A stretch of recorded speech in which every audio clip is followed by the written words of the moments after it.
Hello, everybody, and let me take this opportunity to wish everybody a very happy new year. Over the past year, I've had the privilege of serving as chair of the U.S. Senate Committee on Health, Education, Labor, and Pensions, the HELP Committee. And as I leave that position, let me reflect a little bit upon where I think our country should be going in healthcare and the obstacles that we face. Most importantly, and this is the main point that I want to make over and over again, we are the wealthiest nation on earth.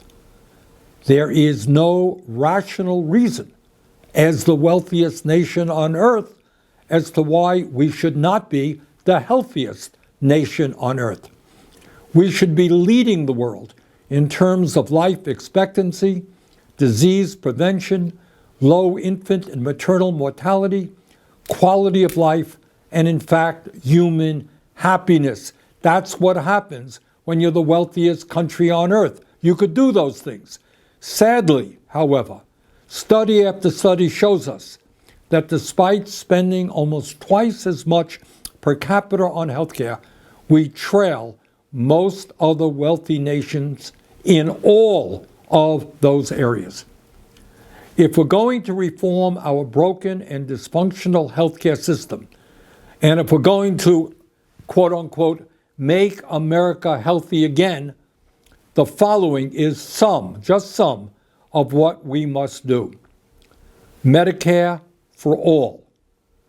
Healthcare is a human right. End of discussion.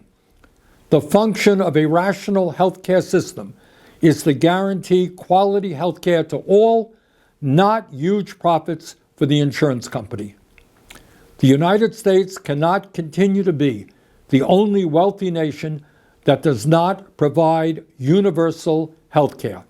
It is not acceptable that while spending almost 18% of our GDP on healthcare, millions of Americans delay going to the doctor, and 60,000 Americans die each year because they can't afford the care they need. Think about that. 60,000 of our fellow Americans die every year because they can't afford the medical care they need. It is also not acceptable that hundreds of thousands of Americans go bankrupt because of medically related causes. You should not have to lose your home and go into financial distress because you have cancer. Further, we must lower the cost of prescription drugs. As Americans, we should not be paying, by far, the highest prices in the world for life-saving medications.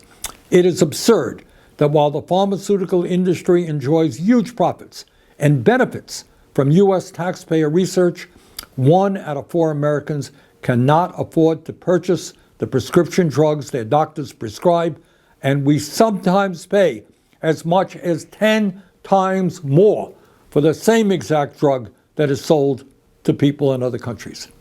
We must cut, and we can cut, prescription drug prices in half by making sure that we pay no more for medicine than the Europeans or Canadians pay.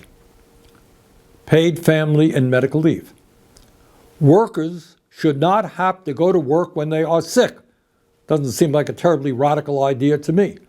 Mothers and fathers should have ample time to stay home with their newborn babies. You know, in some countries, in Europe, when you have a baby, mom and dad get 6 months time off to bond with that baby. A parent should not get fired when they stay home with a sick child. We must guarantee at least 12 weeks of paid family and medical leave to every worker in America. Not a radical idea. That exists all over the world. We must reform the food industry. Large food corporations should not make record-breaking profits by making our children addicted to processed foods, which then make them overweight and prone to diabetes and other diseases. As a start, we must ban junk food ads targeted to kids and put strong warning labels on products high in sugar, salt, and saturated fat. Longer term, we can rebuild rural America with family farms that are producing healthy, nutritious food. We must raise the minimum wage to a living wage. Yeah, that's a healthcare issue.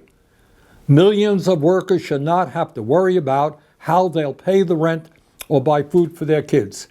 Working class Americans live far shorter lives than the rich because of the stress of trying to survive on a paycheck-to-paycheck existence. Stress kills. Stress makes us sick. We must raise the minimum wage to at least $17 an hour and allow the American people the opportunity to relax just a little bit and some of that incredible economic pressure that millions are facing. We must lower the work week to 32 hours with no loss of pay. People will live longer and healthier lives if they can spend more time with family and friends and have the opportunity to enjoy their leisure time. Advancements in technology, automation, and artificial intelligence must benefit workers, not just billionaires on Wall Street or in Silicon Valley. We must combat the epidemic of loneliness, isolation, and mental illness. Too many Americans are struggling with intense anxiety and what the doctors call diseases of despair, and that is alcoholism, drug addiction, and even suicide. Not only do we need to greatly increase access to mental health care, we must rebuild our sense of community and create a culture into which we better enjoy and appreciate each other as human beings. We must also take a very hard look at the impacts smartphones and social media are having on our mental and physical health. We must address the climate and environmental crises that we face. Every American is affected when the Earth's temperature rises and the air we breathe is polluted.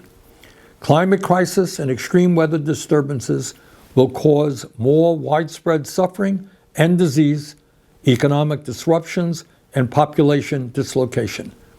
Air pollution is a major risk factor for respiratory and heart disease, cancer, and other health problems. The fossil fuel industry cannot be allowed to continue making us sick, shortening our lives, and destroying the planet.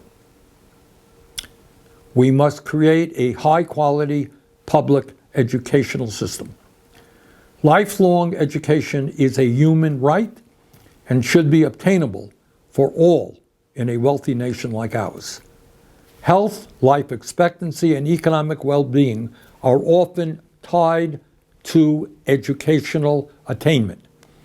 Instead of spending $1 trillion a year on the military, we should make certain that all Americans, from childcare to graduate school, are able to enjoy free, high-quality education and job training. Let's be clear. The way forward to creating a healthy society is not radical, nor is it complicated. Many of the components that I've outlined right now, they already exist in one form or another in numerous countries throughout the world. These are not radical ideas. Our real problem is not so much a healthcare crisis as it is a political and economic crisis. We need to end the unprecedented level of corporate greed that we are experiencing. We need to create a government and an economy that works for all of us and not just the wealthy and the powerful few. Thank you all very much.